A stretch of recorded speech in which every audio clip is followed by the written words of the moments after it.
حضور والا ایگو رکھنے والا شخص جس میں نخوت ہوتی ہے، تکبر، غرور، اکڑ ہوتی ہے، جو کہتا ہے کہ میں سب جانتا ہوں، اصل میں وہ حقیقت سے ناآشنا ہوتا ہے۔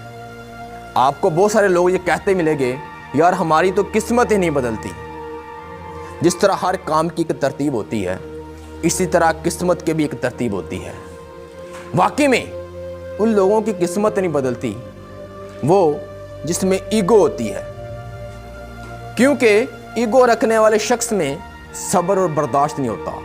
جس میں صبر اور برداشت نہیں ہوتا وہ کسی کی بات نہیں سن سکتا۔ جو کسی کی بات ہی نہیں سن سکتا وہ سمجھ نہیں سکتا، اور جو سمجھ نہیں سکتا اس کی سوچ نہیں بدلتی، اور جس کی سوچ ہی نہیں بدلتی اس کا ارادہ نہیں بدلتا، اور جس کا ارادہ ہی نہیں بدل سکتا اس کا عمل کیسے بدلے گا؟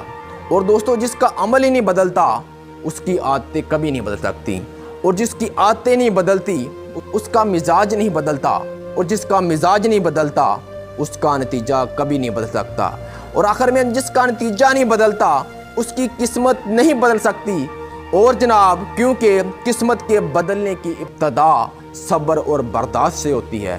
اگر آپ چاہتے ہو کہ ہماری قسمت بدلے تو اپنے اندر صبر اور برداشت کو پیدا کرو، تو آپ کی قسمت بدل جائے گی دوست۔